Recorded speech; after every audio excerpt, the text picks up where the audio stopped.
organisé pour débattre en toute liberté des déclarations et décisions des principaux acteurs. Dans le but d'en débarrasser toute interprétation qui prête à équivoque, jette des discours et trouve des prétextes pour laisser l'opinion perplexe.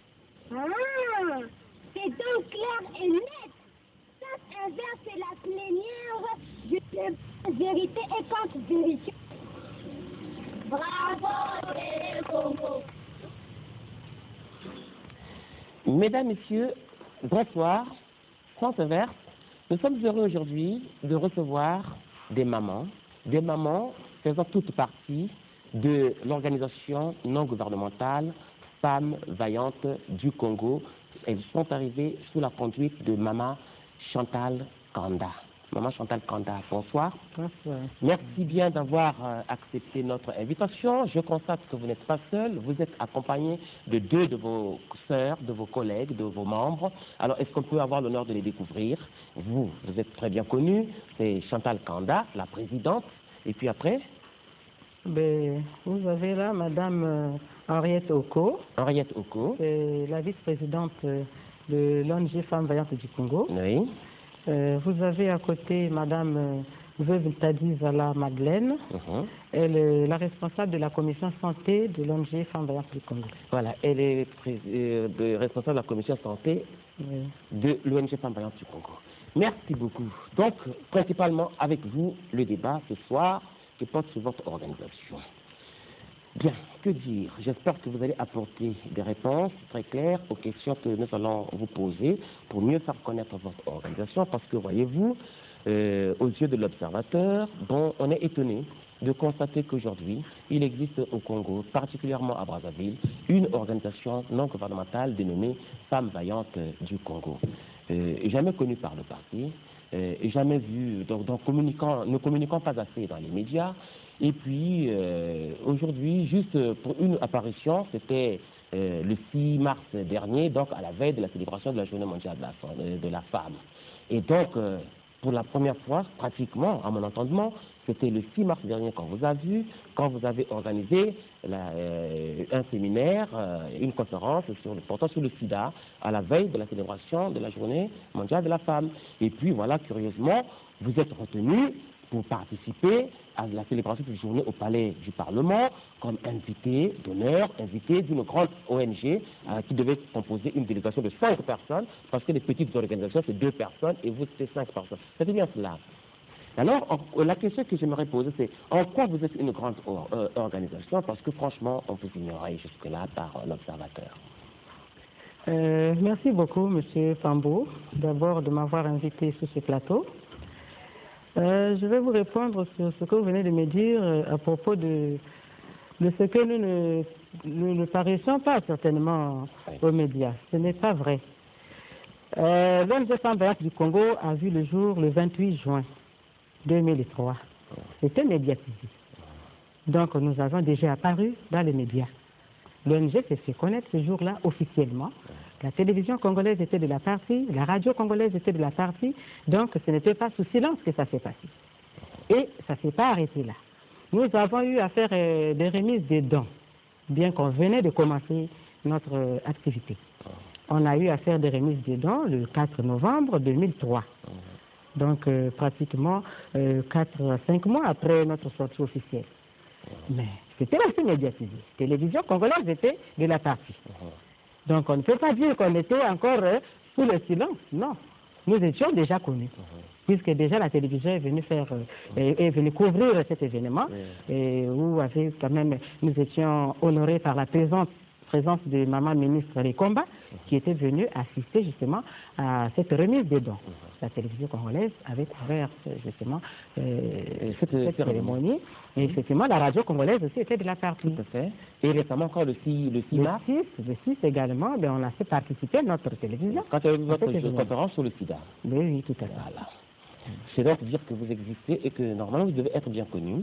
Oui, déjà. Mais ça ne suffit pas en réalité. Quand vous faites votre sortie officielle, c'est pour dire quoi? Que vous êtes à la tête d'une ONG qui regarde seulement quelques femmes affaiblis, qui se sont retrouvés à Brazzaville, et pour les aider, pour les porter à repartir, à rejoindre leur localité, vous êtes organisé en ONG. C'est ce que vous avez précisé à l'occasion de la cérémonie officielle, non? D'ouverture. Non. L'ONG Femmes Vaillantes du Congo a plusieurs objectifs. Nous ne nous concentrons pas seulement sur les mamans qui devaient repartir dans les localités qu'elles avaient fuies pendant la guerre. Mais au sein de notre organisation, nous avons d'autres objectifs que nous sommes en train de mettre en place, tels que la création d'un orphelinat, la création d'un centre de santé, d'où déjà la commission est en place, en train de travailler pour justement cette ouverture de ce centre de santé. Et nous avons beaucoup d'autres commissions qui sont déjà en place. Nous avons des mamans couturières, nous avons des mamans brodeuses, nous avons des mamans fabricantes de manioc, nous avons des maraîchères, nous avons... Vraiment, nous sommes en train de nous organiser de telle sorte que la maman congolaise désœuvrée puisse se prendre en charge, qu'elle se retrouve dans un domaine qu'elle maîtrise et qu'elle puisse vraiment se prendre en charge pour sortir justement de cette pauvreté. Donc, maman, est-ce que vous pouvez nous dire exactement quelles sont les circonstances qui vous ont amené à créer cette ONG-là? Oui, les circonstances, c'est justement la misère, la pauvreté qui saute aux yeux, surtout au niveau des femmes. Après les événements que notre pays a connus, je crois que plus d'une personne a pu remarquer que la couche féminine était la plus touchée par justement tout ce que nous avons vécu. La Congolaise était devenue très démunie, très appauvrie, et nous avons pensé qu'au sein de notre ONG, nous pouvions faire quelque chose pour essayer d'encadrer ces mamans, leur redonner la confiance de pouvoir faire quelque chose afin de sortir de cet état de pauvreté. Est-ce que, lorsque vous dites que la couche féminine était la plus touchée pendant les événements, est-ce que vous êtes sérieuse avec vous-même, maman? Je suis très sérieuse. Comment vous le démontrer? Ben, par le simple fait que j'ai eu à recenser beaucoup de mamans qui étaient encore dans des fuites en train de souffrir, qui sont venues jusqu'au siège exposer tout ce qu'elles vivaient comme misère. Et aujourd'hui, ces mamans se retrouvent dans leur localité d'origine en train de cultiver la terre. Donc moi-même, j'ai palpé du doigt les problèmes parce que j'ai écouté les mamans. Je les ai écoutées. Ce n'est pas comparativement aux hommes que vous dites ça, à la jeunesse par exemple, masculine. Si tel est le cas, franchement, vous connaissez, vous avez fait le bilan de ce que les hommes ont enduré pendant les événements. Bon, de toutes les façons, si les hommes ont enduré, ils en sont beaucoup plus les auteurs également. De tout ce que les femmes ont subi, ce sont les hommes qui en sont les auteurs. Si aujourd'hui la femme congolaise a été vraiment maltraitée, je peux le dire, parce qu'elle est violée, tuée, elle s'est retrouvée veuve, elle a perdu ses enfants. Mais qui a fait cela? Ce n'est pas une femme qui est venue créer ce problème, c'est un homme. Ce sont les hommes qui ont mis les femmes dans cet état-là. Donc, moi, je ne pouvais me pencher que sur la partie qui était victime. On a reproché aux mamans pendant ces périodes-là d'être celles qui gardaient tout ce qu'on pouvait aller piller, aller voler, on venait conserver là, parfois les armes là, dans la maison, et la maman était là. On n'a pas vu des mamans dénoncer ces choses-là. Vous savez, les mamans, elles ne sont pas toujours crédibles et dignes, hein, maman? Ben, vous le dites bien, il y a maman et maman. Merci. Il y a maman et maman. Il y a des mamans qui sont faibles, qui peuvent accepter ce genre de choses. Mais des mamans comme moi, c'est des choses que je ne peux pas accepter. Quelque chose qu'on va voler à l'extérieur, qu'on m'amène dans la maison. D'ailleurs, les enfants qui sont bien élevés ne peuvent pas le faire. Ça c'est une question d'éducation aussi. Mais ne généralisez pas, toutes les mamans n'ont pas fait cela. Mais il y a des hommes aussi qui l'ont fait. Non, je crois que parmi les mamans, je crois que c'est quelques rares mamans ont pu faire ces choses-là. Quelques rares mamans.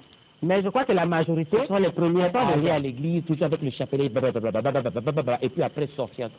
Excusez-moi, maman, j'ai du respect pour la femme, mais quand même, elles font des choses qui ne méritent pas de leur accorder toujours le crédit qui leur est toujours octroyé, les mamans. Non, la femme, en principe, de par nature, elle est responsable.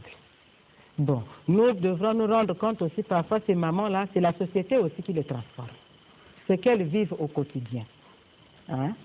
C'est le vécu du quotidien qui peut transformer une femme. Mais à l'origine, une femme, c'est justement la dignité même dans la maison. C'est le pilier de la maison. Une femme qu'on appelle femme, elle est responsable déjà. Dès la naissance, la femme a déjà des responsabilités. Bon, alors, donc, votre ONG est une organisation qui a vu le jour simplement par le sentiment de pitié que vous avez pour les autres, quoi, c'est ça, hein? Pitié, ben, c'est la compassion beaucoup plus. Hein, et puis, c'est aussi la volonté de Dieu. Parce que je pense que de soi-même, on ne peut pas se réveiller un bon matin parce qu'on n'a rien à faire. Bon, mais on va aller fouiller quelles sont les femmes qui ont des problèmes. Moi, ce qui me concerne personnellement, j'ai reçu, c'est une recommandation de Dieu, je ne peux pas le cacher, parce que je l'ai reçu. Et j'ai été vraiment motivée à le faire. Parce que j'aurais pu faire autre chose. J'avais beaucoup de choses que je pouvais faire. Mais pourquoi je me suis concentrée sur l'ONG? C'est Dieu qui l'a voulu. Et comme Dieu l'a voulu, ben, j'ai obéi. J'ai obéi. Je ne sais pas comment ça s'est passé comme ça. Vous savez que Dieu l'a voulu. Parfois, vos pensées ne sont pas ses pensées, mais enfin, vous savez tout de ce que lui pense, de vous. C'est étrange, hein? Oui, c'est étrange pour des personnes peut-être qui ne sont pas spirituelles, mais Dieu parle, tantôt d'une façon, tantôt d'une autre. Aujourd'hui, Dieu peut vous donner une recommandation. Les autres vont peut-être douter. Vous allez expliquer aux gens, non, non, non, je viens de recevoir ça de la part du Seigneur. C'est peut-être étrange quand on parle de la création d'une ONG qui provient de la volonté de Dieu. Mais je pense que quand on crée cela, moi, au début, j'ai raisonné aussi un peu. Je me disais que ce ne sont pas mes propres pensées. Est-ce que c'est vraiment, j'ai reçu, c'est Dieu qui veut que je le fasse? Mais lorsque moi-même, je suis rentré dans le discernement, j'ai compris, c'est vrai, mais la femme a le devoir de se lever. La femme doit apporter de l'amour. Donc, ce que nous faisons au sein de l'ONG, c'est plus qu'une évangélisation, c'est la volonté de Dieu. Aller vers les autres pour leur donner de l'amour. Moi, je pense que nous faisons même presque le travail des pasteurs et des diacres. Des prêtres même peut-être. Parce qu'aller vers les démunis, ce n'est pas donné à tout le monde. Oui, il suffit qu'on ait quelque chose, quand on a un peu de moyens, on y va. On n'a jamais vu une femme sans ressources dire que c'est Dieu qui m'a envoyé le message d'aller vers les autres. C'est toujours celles qui ont un peu de moyens et animées par le sentiment de partager. Parfois aussi pour payer de leurs péchés, on dit non, en payant, en partageant comme ça, je serai peut-être pardonné. Mais je parle en général. Hein. Bon, et voilà comment on voit. On n'a jamais vu les femmes qui sont démunis avoir cette recommandation. Donc Dieu ne fait cette recommandation-là qu'aux femmes riches. C'est faux. Parce que moi, lorsque j'ai reçu cette recommandation, je n'avais rien. Je me suis dit... En ce moment-là, vous n'aviez rien. Il n'y avait rien, mais c'est Dieu qui pourvoit. Quand Dieu vous envoie en mission, même si vous n'avez plus rien, M. Pambo, vous n'avez rien du tout. Mais si c'est une mission divine, Dieu lui-même pourvoira. Moi, quand le Seigneur m'a parlé justement de rassembler les mamans, de les aider, d'aller vers les mamans qui souffrent, j'ai voulu raisonner un peu. J'ai dit, mais c'est quoi? C'est une église ou c'est quoi? Mais vraiment, après le Seigneur lui-même, comme c'est un Dieu d'ordre, de clarté, il m'a éclairé. Vous avez communiqué comme ça? Ben, c'est spirituel, mais d'accord, merci beaucoup. Et alors, finalement, j'ai compris le message de Dieu et je n'avais pas les moyens entre les mains. Je n'avais rien, mais j'ai seulement obéi. J'ai dit, je vais le faire. Si c'est de Dieu, il pourvoira lui-même. Et c'est vrai, je me suis lancé là-dedans et j'ai vu comment Dieu a fait de pouvoir lui-même. Ah, c'est merveilleux. Alors, vous avez parlé d'une cérémonie de remise de dons en présence de Mme Ekomba, de Mme Lekomba, de la promotion de la femme. Hein. Voilà, et la radio était là, la télé était là. C'était quoi cette remise? C'était quoi ces dons-là? Et on les remettait à qui? Tout à l'heure, je venais de vous dire qu'on avait eu à recenser des mamans qui traînaient encore dans les cycles, qui se sont rapprochées de nous, qui nous avaient montrer un peu toutes les préoccupations qui étaient les leurs. En fait, c'était pour les forcer de repartir vite chez elles. Peut-être pas les forcer, les aider, parce qu'elle nous avait dit qu'elle préférait repartir dans les villages. Parce que dans les sites, les conditions n'étaient pas vraiment favorables pour ces mamans. Elles préféraient rejoindre leur localité, elles vont peut-être se débrouiller à manger des légumes, mais ce qui leur manquait, elles ne peuvent pas repartir parce qu'elles avaient tout perdu. Plus d'outils pour aller cultiver les champs. Le seul travail que les mamans là pouvaient faire, c'était cultiver les champs. Mais elles n'avaient plus d'outils, plus rien. Donc, elles cherchaient à ce qu'on puisse les aider à repartir, cultiver et vivre tranquillement dans leur localité. Ben, nous étions touchés. Et c'est pour cela qu'on avait vu que c'était quand même important, au lieu de les laisser croupir dans les sièges, plutôt dans les sites. ça ne faisait non plus une bonne image pour le pays. Oui. Des personnes qui sont fourrées dans les sites, c'est comme si on était toujours en guerre alors que c'était fini. Quelle était la nature des dons? De les aider. Bon, on leur avait donné des houes, des coupées, tout ce qu'elles nous avaient demandé. Elles nous ont fait une liste de leurs besoins. Avec quelques engrais quand même? Oui, des semences aussi, des semences, on leur a donné. Et nous ont fait une liste de leurs besoins. Et on leur a donné ce qu'elles ont demandé. On dit que c'est une ONG que vous avez faite simplement pour les mamans du Poul, ressortissantes de la région du Poul, comme ça. Non, non, non, c'est faux, parce que cette ONG se dénomme Femmes Vaillantes du Congo, et non Femmes Vaillantes du Poul. Ça, c'est faux.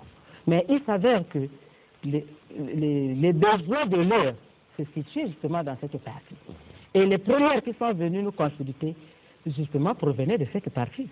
On ne pouvait pas ne pas réagir favorablement quand même à ce moment. Et à cela aussi, le siège se trouve où? Ben, le siège se trouve à Mafuta. À Mafuta. Oui. Facile de s'y retrouver. Hein? Très facile de se retrouver. Merci beaucoup. Alors, on peut aller avec votre devise. Femme vaillante. Amour, courage, détermination. Femme vaillante.